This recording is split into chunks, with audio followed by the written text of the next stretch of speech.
Lula bate o martelo e retira militares da administração pública e abre espaço para civis. Caso de Rubens Paiva pode fazer justiça 50 anos depois, suspendendo a mamata de militares que aturam violentamente na ditadura. Acordos judiciais com golpistas encarcerados pelo 8 de janeiro recuperam apenas 10% do prejuízo causado pelos bolsonaristas. Janja afirma que o Palácio do Planalto foi alvo de ódio de extremistas que estimulam atos antidemocráticos e falas fascistas. Confira nesse vídeo as principais notícias e se inscreva no canal da Mídia Ninja.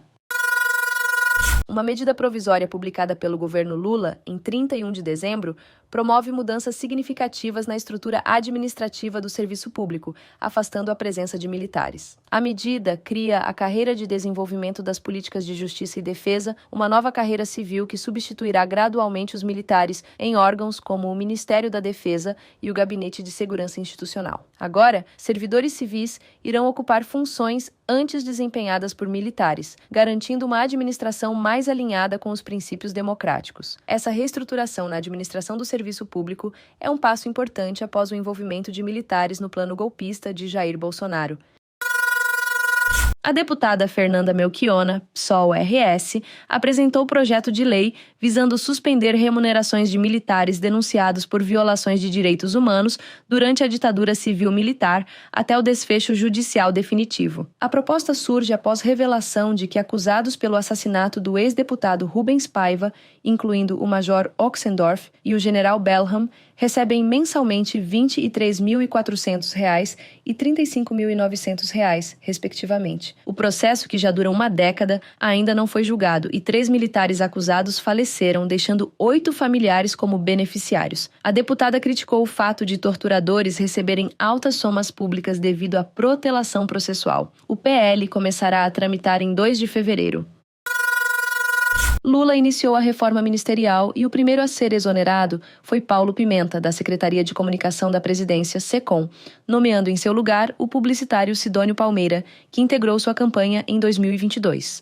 A mudança reflete preocupações sobre a divulgação das ações governamentais. Em pronunciamento conjunto no gabinete da SECOM, Pimenta explicou que a substituição estava planejada, marcando uma nova fase do governo em 2025, denominada Período da Colheita. O atual ministro, que mantém mandato como deputado, iniciará a transição na próxima semana.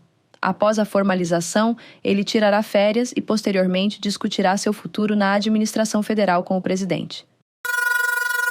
Após 2 anos dos atos antidemocráticos do 8 de janeiro nas sedes dos 3 poderes, apenas cerca de 10% dos prejuízos causados foram recuperados através de acordos judiciais feitos com os golpistas presos. De acordo com dados do STF, 527 acordos foram homologados pela Justiça e 37 estão em tratativas. O valor recuperado soma R$ 1,7 milhão. Foram depredados vitrais, portas, janelas, peças de mármore, elevadores, pinturas e objetos de valores, como obras de artes, entre outros patrimônios. Esse valor não inclui itens de valor inestimável que não poderão ser restaurados. Segundo a CNN, o vandalismo e depredação causados pelos golpistas superam a casa dos 17 milhões. A ministra da Cultura destacou as obras de arte restauradas que foram devolvidas ao patrimônio público após serem destruídas pelos bolsonaristas. Nesse dia tão simbólico, devolvemos à sociedade 7 obras que foram vandalizadas durante aquele ataque a 8 de janeiro. Essas obras, juntamente com outras 13, também estão sendo reenviadas à comunidade. São frutos de um projeto conjunto com a Universidade Federal de Pelotas, desenvolvido a partir de uma TED celebrada com o Instituto Patrimônio Histórico Nacional no início de 2024. Essa ação contou ainda com o apoio da Diretoria Curatorial do Palácio da Presidência da República. Para a execução desse projeto foram investidos 2 milhões, como aqui já foi dito, recursos que também viabilizaram a instalação de um laboratório aqui no Palácio do Alvorada. Essa iniciativa possibilitou a realização de oficinas em escolas públicas do Distrito Federal, alcançando mais de 500 alunos.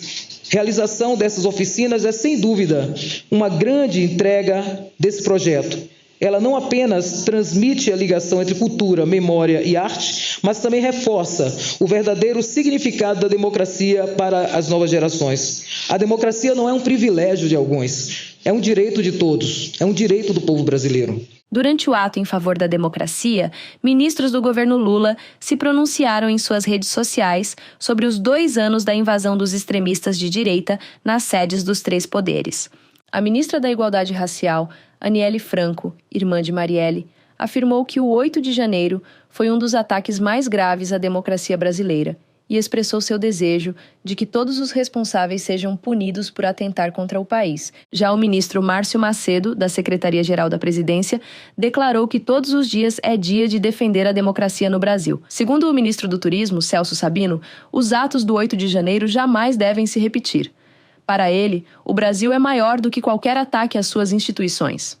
Há pouco, Rodrigo Pacheco, presidente do Senado, disse em nota que o país reafirma, neste 8 de janeiro, preceitos fundamentais que forjaram a nossa sociedade.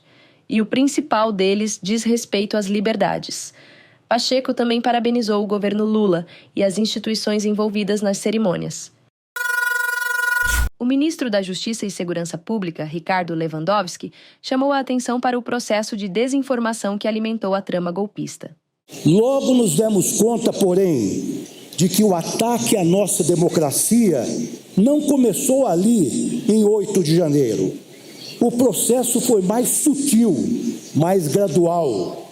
Passamos a viver um clima de desinformação crescente, alimentado por ataques à eficiência das urnas eletrônicas, ao próprio processo eleitoral e, por conseguinte, à nossa justiça eleitoral.